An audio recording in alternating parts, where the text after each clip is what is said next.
여러분, 지금 이 영상을 보고 있는 당신의 뇌가 해킹당할 수 있다면 믿으시겠어요? 단순히 컴퓨터나 스마트폰이 아니라 당신의 생각과 기억, 그리고 감정까지 누군가 들여다보고 수정할 수 있다면 말이에요. 일론 머스크, 우리는 그를 테슬라의 수장이자 화성 이주를 꿈꾸는 몽상가로 알고 있죠. 하지만 그의 사업 포트폴리오 중에서 가장 위험하고도 거대한 야심이 담긴 프로젝트는 전기차도 로켓도 아니에요. 바로 인간의 뇌에 컴퓨터 칩을 심는 기업 뉴럴링크예요. 머스크는 왜 이런 기괴한 일에 집착하는 걸까요? 단순히 사지마비 환자를 걷게 만들기 위해서일까요?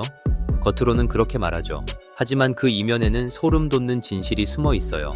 인류가 인공지능에게 지배당하지 않기 위해 스스로 사이보그가 되어야 한다는 그의 광기 어린 신념 말이에요. 우리가 알던 진화의 법칙이 완전히 무너지는 순간, 그 시작점이 바로 뉴럴링크거든요. 오늘은 일론 머스크가 왜 테슬라를 넘어 인간의 뇌라는 마지막 성격을 침범하려 하는지 그 이면의 거대한 설계도를 파헤쳐 볼게요. 이야기는 2016년으로 거슬러 올라가요. 일론 머스크는 8명의 과학자와 함께 비밀리에 뉴럴링크를 설립했어요.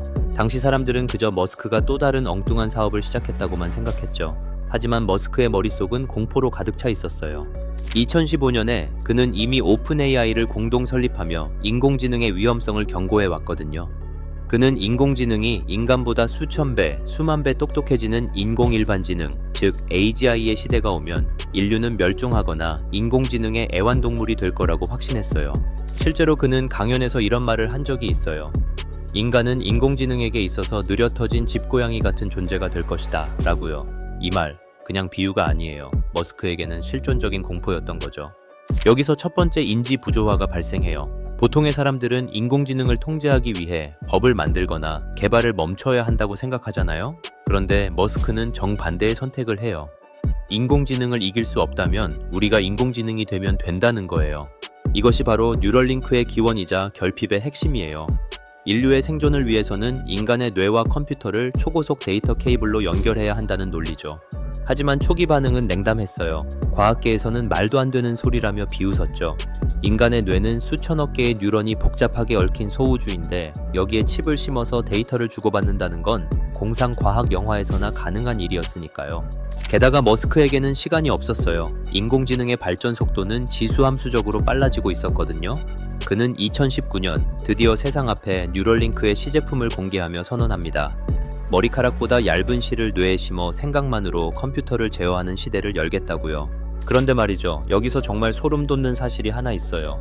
머스크가 이 기술을 단순히 의료용으로만 보고 있지 않다는 증거들이 나오기 시작했거든요. 그는 뉴럴링크를 통해 언어가 사라질 것이라고 예언했어요.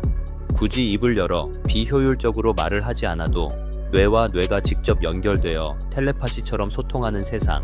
그게 머스크가 그리는 뉴럴링크의 진짜 모습이었던 거예요. 자, 이제 질문을 던져볼게요. 만약 당신의 모든 생각이 데이터화되어 서버에 저장된다면 그 생각은 온전히 당신의 것이라고 할 수 있을까요? 그리고 그 서버의 주인인 일론 머스크가 당신의 뇌에 접근 권한을 갖게 된다면 어떤 일이 벌어질까요? 이제 본격적인 갈등과 위기가 시작됩니다. 과연 머스크는 이 위험천만한 도박에서 승리할 수 있을까요? 하지만 머스크의 이런 거침없는 행보에 급브레이크가 걸리는 사건이 발생해요. 바로 미국 식품의약국 FDA의 승인 거절이었죠. 2022년 초 뉴럴링크는 인간 대상 임상시험을 신청했지만 FDA는 단칼에 거절했어요. 안전성 문제가 너무나 컸거든요. FDA가 지적한 건 크게 3가지였어요. 장치에 들어가는 리튬 배터리의 위험성, 칩과 연결된 미세한 와이어가 뇌 안에서 이동할 가능성, 그리고 마지막은 장치를 제거할 때 뇌 조직이 얼마나 손상될 것인가 하는 점이었죠. 여기에 설상가상으로 내부 폭로와 윤리 논란까지 터져 나옵니다. 2022년 비영리 단체인 책임있는 의학을 위한 의사위원회는 뉴럴링크가 원숭이 실험 과정에서 끔찍한 학대를 저질렀다고 주장했어요. 실험에 동원된 원숭이들이 극심한 고통 속에 죽어갔다는 구체적인 기록들이 공개되자 전 세계는 충격에 빠졌죠. 그런데 여기서 머스크 특유의 승부사 기질이 발동합니다. 그는 정면 돌파를 선택해요. 2021년 4월 뉴럴링크는 페이저라는 이름의 9살짜리 원숭이가 생각만으로 비디오 게임인 퐁을 즐기는 영상을 공개합니다. 조이스틱도 없이 오직 뇌에 심어진 뉴럴링크 칩 하나로 발을 움직이는 모습은 그야말로 경이로움 그 자체였어요. 이 영상 하나로 여론은 다시 뒤집힙니다. 윤리도 중요하지만 이건 인류의 진화다 라는 목소리가 커지기 시작한 거죠. 머스크는 이 기세를 몰아 기술적 혁신을 몰아붙였어요.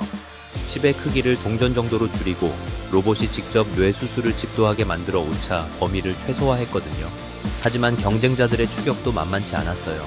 싱크론이라는 회사는 뇌를 절개하지 않고 혈관을 통해 전극을 삽입하는 기술로 뉴럴링크보다 먼저 FDA 승인을 받아냈거든요. 빌 게이츠와 제프 베이조스가 이 회사에 투자했다는 사실이 알려지면서 뇌 컴퓨터 인터페이스 시장은 그야말로 억만장자들의 전쟁터가 되었어요. 머스크에게는 더 강력한 한 방이 필요했습니다. 그는 뉴럴링크의 목표를 단순히 치료에 두지 않았어요. 그는 시각 보건 프로젝트인 블라인드 사이트를 발표하며 태어날 때부터 앞을 보지 못했던 사람도 카메라 데이터를 뇌로 직접 전달해 세상을 보게 만들겠다고 공언하죠. 그리고 마침내 2023년 5월 뉴럴링크는 그토록 염원하던 인간 임상시험에 대한 FDA의 최종 승인을 받아냅니다. 2024년 1월에는 실제로 첫 번째 인간 환자의 뇌에 칩을 이식하는 데 성공하죠. 수술을 받은 환자는 생각만으로 마우스를 움직이고 온라인 체스를 두는 기적 같은 모습을 보여주었어요.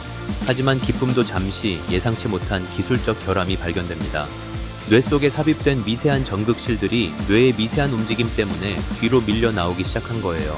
데이터 수집 효율이 급격히 떨어졌고 뉴럴링크는 또다시 실패의 기로에 서게 됩니다. 여러분, 여기서 우리는 머스크의 진짜 무서운 점을 보게 됩니다. 보통의 기업이라면 여기서 멈추고 안전성을 재검토했겠지만 머스크는 오히려 소프트웨어 업데이트를 통해 문제를 해결하겠다고 선언해요. 하드웨어의 한계를 알고리즘으로 극복하겠다는 발상은 소프트웨어 엔지니어 출신인 머스크다운 발상이면서도 동시에 인간의 뇌를 한낱 컴퓨터 부품처럼 다루는 섬뜩한 접근이었죠. 이 갈등은 단순히 기술의 완성도 문제가 아니에요. 인간의 존엄성과 효율성 사이에서의 처절한 싸움이죠. 과연 우리는 뇌에 칩을 받고 성능을 개선하는 것을 성장이라고 부를 수 있을까요? 아니면 이것은 인류라는 종의 자발적 종말일까요? 머스크는 말합니다. 한계는 물리적인 것이 아니라 우리의 생각 속에만 존재한다고요. 그는 뇌라는 생물학적 한계마저 기술로 극복할 수 있는 데이터의 영역으로 재정의해버렸어요. 이것이 바로 그가 전 세계 부의 정점에 서 있는 진짜 이유이자 우리가 그에게서 배워야 할 성장 마인드셋의 정수예요. 물론 뇌에 칩을 심는 세상이 축복일지 재앙일지는 아무도 모릅니다.